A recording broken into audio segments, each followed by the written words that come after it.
Okay, I'm Mike Marchando, and I'm going to be tying a Green Butt Skunk. Now, it'll be a semi-low water type, so it'll be a little bit shorter.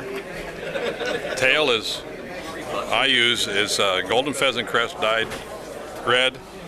We're going to use black, and we're going to use fluorescent green chenille.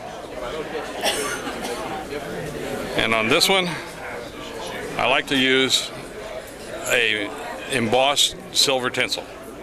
So we're going to go and we'll tie her up here and see what she looks like. We also use, sorry about that, bucktail and crystal flash for the wing.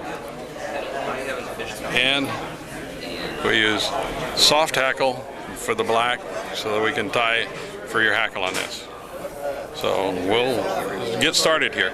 Normally on a fly, we're going to tie it back at the point of the hook. But for this pattern, I like to start it back just shorter because there are times in the lower water situations a shorter body, small, low water pattern is much better. And it's very popular on this river. So the first thing we're going to do, we're going to tie in a tail. We just tie her in. Now this is two fibers. I like it just a little bit heavy. Make it so she's about back with the bend. Tie it in.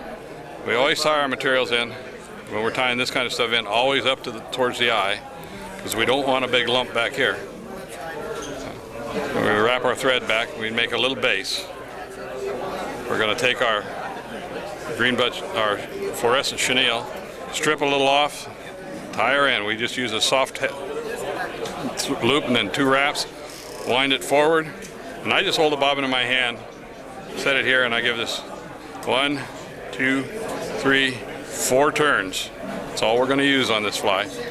We come back here again, wrap it up, 2 turns, 2 in back, 2 in front.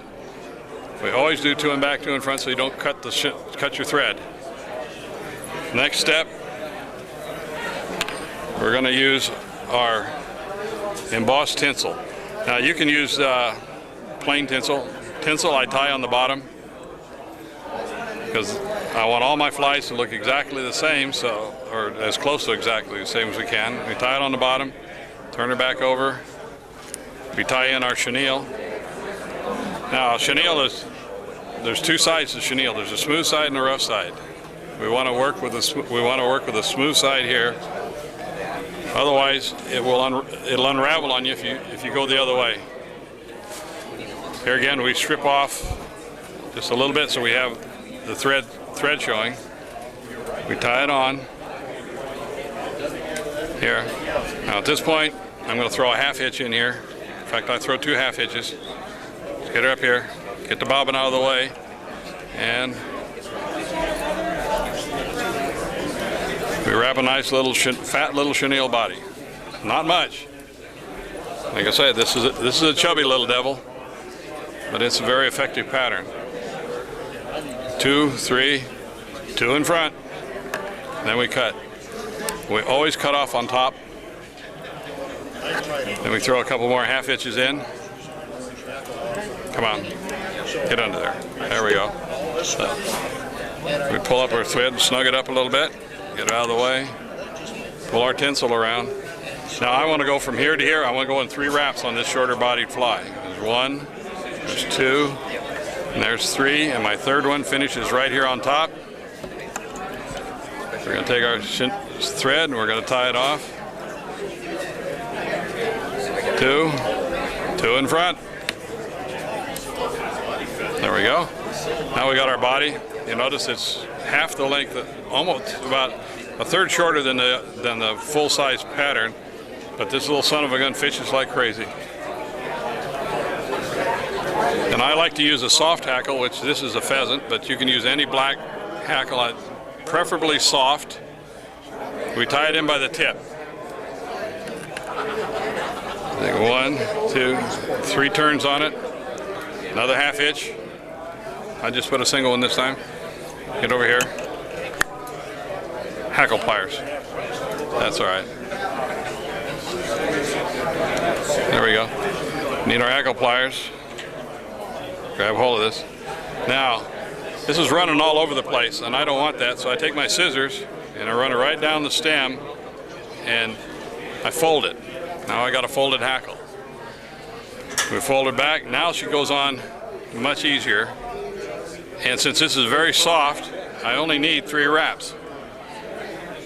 Take our bobbin, we tie it off. That was a good presentation. And here again, we clip off on top. Never on the bottom, never on the sides, always on top. Several reasons for that. Now we pull this down.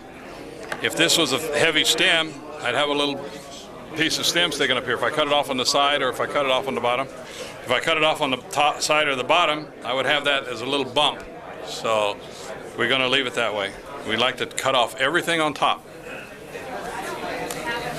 Now I use bucktail for this pattern. You can use calf tail or you can use calf hair. Out of the way.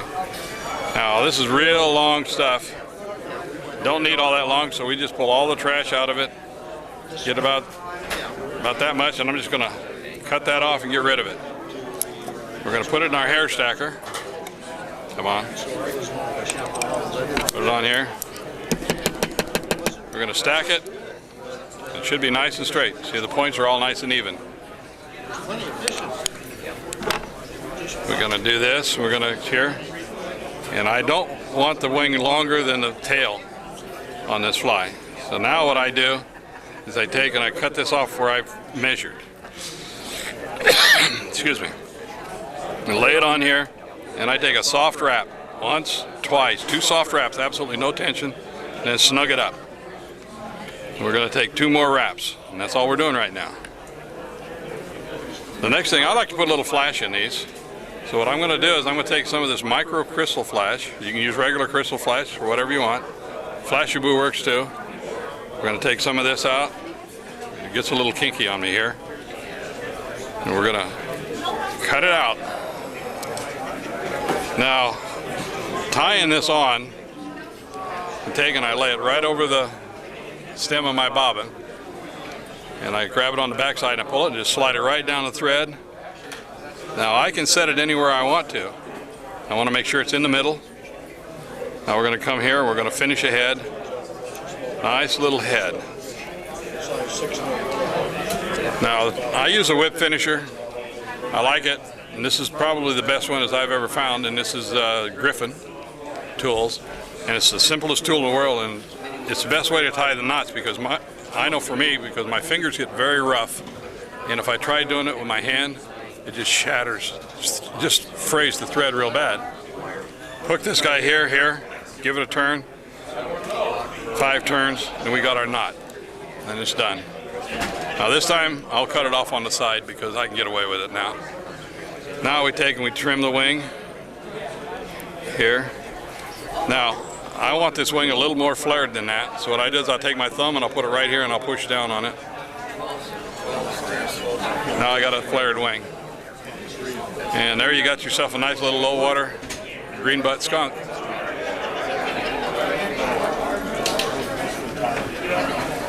Look good, right? And it will fish.